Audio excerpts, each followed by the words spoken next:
WWE talent are frustrated with their role in the company as the Street Profits express disappointment with the way they have been used by WWE as of late. Former World Tag Team Champions speaking out. We're going to hear what exactly Montez Ford had to say about the way they are being used in WWE, his frustrations, and what Angelo Dawkins thought of all of this. We're also going to get into a huge story about WWE and Netflix. Who are the stars that Netflix has requested from WWE, and how is that going to impact things? Will we get a WWE draft? All that and much more coming up right here in this video. So be sure to leave a like, subscribe, and hit that notification bell so you get notified whenever a new video is released. All right, let's get down to brass tacks and talk about this story. The Street Profits, a group that has become very synonymous with WWE and their tag team division over the last couple of years, expressing a little frustration in a recent interview, or at least Montez Ford did. And this was an interview with Daily Mail, Jeff Browning with The Scoop here. We have the full interview linked in the description, but here's what he said. Quote, "You've got new faces showing up on the scene, and our audience naturally tends to forget what we've done and how we've done it. In the now, it is at the same point where it's been almost 4 years since we've been tag team champions. I'm not gonna lie and say I don't sit here and watch all the comments and everything. I watch everything. We're not in conversations when it comes to top tag teams. We're not in conversations when it comes to anything wrestling related besides getting handled by the bloodline, and that doesn't sit well with me. So as well as it's going in terms of being my dream job, it is enjoying as it is frustrating." So that is Montez Ford saying what he believes and expressing his disappointment, you would think, at the way WWE's been using him. We also had a follow-up post by Angelo Dawkins earlier on social media where he said, just quote, "tired of the disrespect." Now, there's a million different ways you can interpret Angelo Dawkins' comments. Is he tired of the disrespect from WWE, or is it the more likely scenario, he's tired of the disrespect of people ignoring and underselling them online? That is TBD. What we do know is what exactly Montez Ford said. And he made a point in this to, speak on behalf of, himself in this. He says, I'm seeing these conversations and we are not a part of them. So he's not necessarily speaking for Angelo Dawkins, but you would think if Montez Ford feels this way, it's also probably well within the realm of possibility that Angelo Dawkins has at least similar thoughts in terms of the Street Profits not being used properly or not being in, the conversation. And a lot of this comes down to the way they're being presented. The Street Profits, for a couple of years now, have not been presented as an important team. There was a chance over, I believe, 2 years ago with the Bobby Lashley thing where I thought, okay, this is going to be a new vibe, a new direction, maybe some new creative. They're going to spice things up. But that obviously never materialized. Bobby Lashley has now left the company. He is in AEW and seemingly has picked up and really hit the ground running there, entering a feud with the hottest star of 2024 in Swerve Strickland. So, where does that leave the Street Profits? Well, kind of getting their ass handed to them by the bloodline. That's generally, I agree with Montez Ford's, I agree with the way that he stated that because it is true. That is the perception of the Street Profits. That has been the perception of the Street Profits for the last couple of years. They are a great tag team. They have two, I think, bona fide single stars. I'm not going to say they're both world title stars. I think both of them are capable of great things. But it's also obvious, and it has been obvious to many people over the last couple of years, specifically Montez Ford has all of the potential in the world to be a main event guy. That is no knock on Angelo Dawkins. I also think he has that potential as well.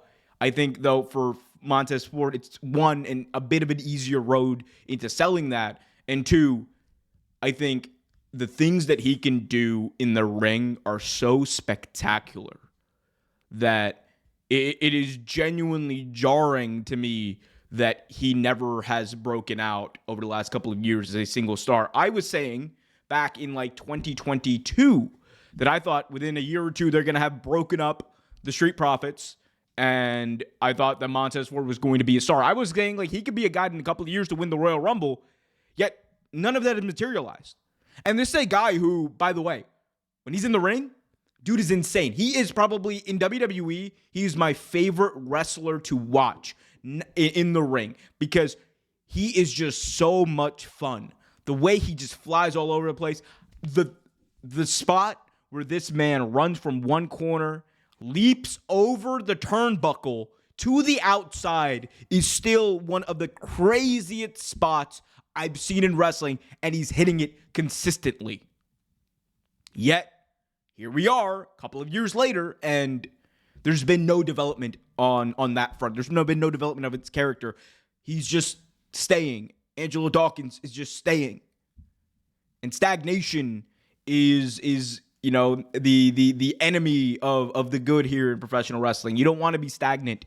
You don't want to be predictable. You don't want to be boring, because that is how you become unforgettable for wrestling fans. You don't want that. And I think, you know, as much as, you know, I think the Street Profits are a great tag team, there is precedent to ending things as a tag team when you're hot. Not everyone needs to do this. I understand. The New Day had never broke up, and they are still as hot as they've ever been, but there needs to be some evolution. We need a reason to care about Montez Ford. We need a reason to care about Angelo Dawkins as characters. We haven't got that reason. The booking has been atrocious, and from that point, I understand their frustration. And frustration is a two-way street. You're always going to have, as stars continue to come into WWE, the CM Punks come in, the Motor City Machine Guns come in, creating even more of a bloatedness to that tag team division in WWE. You have potentially the Lucha Brothers at one point were coming in. We don't know what their status is now. Rey Fenix reportedly has some time added to his contract, so we don't know when that's going to happen. But you're going to see WWE continue to add people because they are in a bit of a talent war when it comes to AEW. Whereas a couple of years ago, you would see WWE be like, all right, we're going to let a few people go, and we're going to go in a different direction. And you know, we're not worried about them going to Ring of Honor. We're not worried about them going to TNA. We're not worried about them going to New Japan, because at the end of the day, it's not going to hurt our market share. With AEW's existence, though, they can't just let people go. In fact, they are in retention mode like crazy. So if they're in retention mode like crazy, then you are going to have more people on the roster than you know what to do with. Same problem with AEW, and they are fighting from beneath. They are trying to grab a hold of that market share, so they're also going to be trying to sign people. That's just the nature of the business right now. So if you ask me, do I agree with Montez Ford? Absolutely. And I think he has every right to be frustrated, because at the end of the day, you can only go so far with what you're given. The whole lie that Vince McMahon said is, oh, he's got to grab the brass ring. There have been a million people, not literally, but figuratively. There have been a lot of people who have tried to grab that brass ring, who've succeeded, who have gotten over on their own, yet due to horrible booking or what have you, they've never reached the heights that they probably should have. WWE has a chance with the Street Profits to make things interesting and hopefully temper these frustrations. I just don't know if it is likely at this point. But that being said, one thing I know that is likely is that you, yes, you can save $20 off your next purchase for your next wrestling show that you're going to attend live by using the promo code REALTAKE when you sign up with SeatGeek. Let me tell you real quick about SeatGeek. Guys, I'm about to save you $20. That's $20 less dollars out of your wallet. That's $20 more for you to spend elsewhere. Go get yourself a double steak, double vegan, whatever you want from Chipotle with guac on it, let me help you out. If you guys are going to a wrestling show, if you're going to a concert, if you're going to anything that requires you buying tickets, SeatGeek is the place to go. They are, in my view, one of, if not the best, in fact, the best ticketing app out there. They scale their tickets on a scale of 1 to 10, so you know exactly the kind of deal that you are getting. They are a fantastic, fantastic app to use. I use them myself. And today, I'm going to save you $20 off your first purchase when you sign up for SeatGeek. Click the link in the description below. Use the promo code REALTAKE. That is REALTAKE, REALTAKE, REALTAKE. And you save $20 off your first purchase. That's $20 in your wallet thanks to RealTake. Promo code RealTake. So go check that out, guys. Hopefully that helps some of you out as we get closer to not only Royal Rumble and Worlds and WrestleMania season, but also got a bunch of AEW events out there. So hopefully that helps you out, guys. As we move on to our next topic, let's talk about WWE on Netflix. Some major news coming out of a new report courtesy of FightfulSelect.com. Netflix is more than interested. They are requesting several top stars be for Raw on Netflix. Here is the report, courtesy of Fightful Select. Netflix had mentioned CM Punk, Roman Reigns, and Cody Rhodes as names on the men's side they're hoping featured on Raw. When reaching out to WWE, they noted that the rosters aren't decided as of yet. One higher-up joke, quote, Saudi wanted Yokozuna. We wanted Yokozuna back too. And I'm sure Netflix does too. Of course, it's a little jab for those of you who are wondering. A couple of years ago when the Saudi deal first started and they had the first ever Greatest Royal Rumble event, one of the stars, or a few of the stars actually, that the Saudi regime requested be at the show were Yokozuna, who obviously passed away in 1999, and the Ultimate Warrior, who passed away in 2014. The event took place in 2018. Anyway, that's a side note, a little tidbit of wrestling history. Netflix is demanding big stars for Netflix, and it is to be expected. Obviously, you have Roman Reigns, one of the biggest stars in the world right now, as hot as he's ever been. CM Punk, who just returned to WWE to a big ovation and fanfare. And of course, you have the reigning, defending WWE champion, the American Nightmare, Cody Rhodes, who just came off of arguably one of the biggest WrestleMania main events of all time. It makes so much sense for Netflix to want all of these guys. They are heavy hitters. They are guys that are going to draw numbers, draw ratings, draw interest, draw value to the product that Netflix is going to be selling. And at the end of the day, when you have a premiere like this, which is a once-in-a-lifetime type premiere for Netflix, because not only is this the first ever live weekly episodic television series that they are going to be producing. Remember, Netflix has produced live content before, but it's been kind of one-offs. It's like the Love is Blind reunion special, or, the big the big Jake Paul versus Mike Tyson fight, or things like that. There have been one-offs, but there has never been a weekly episodic nature to Netflix. That all changes across the entire world come January. So for them, they want to make sure that they start things off hot, because usually the way things work is there's so much advertising, there's so much buzz, there's so much interest at the beginning, things always fall off. Interest always wanes after the first one. So like when you hit that first ever show, that's always going to be your peak. Look at AEW. They hit a peak of like 1.3, 1.4 million on that first ever Dynamite. They've never reached that again. Look at the Fox era of SmackDown. They hit over 3 million viewers for that first episode live on Fox. They never really got back in that direction again. So you want to make sure you maximize your value early on, and that is why you are going to see these guys. Assuming they are all healthy, you will see CM Punk.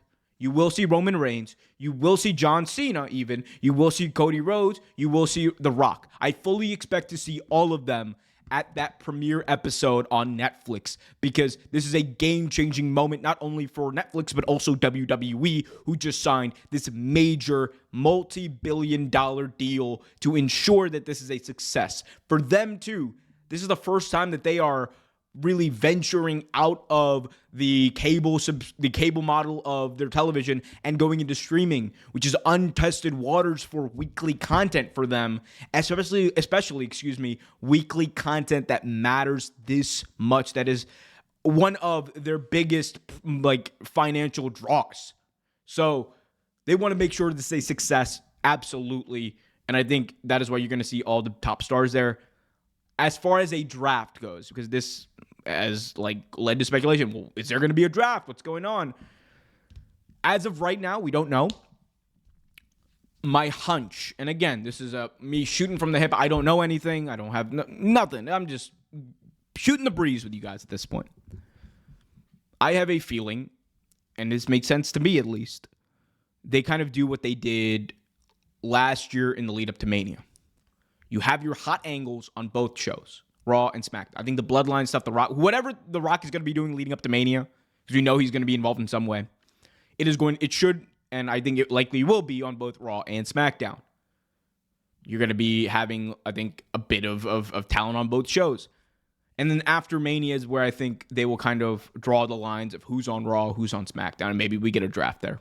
I think that's what ends up happening. That at least makes sense to me. Obviously, I want to hear what makes sense to you guys. Let me know in the comment section, when do you think is the right time for WWE to have a draft? Who should end up on Raw? Who should end up on SmackDown? Who should be relegated to NXT? I want to hear from you guys. Also, let me know what you guys thought about the Montez Ford Street Profits story. And until next time, be sure to leave a thumbs up, subscribe, and hit that notification bell so you get notified whenever a new video is released. And most importantly, keep it real.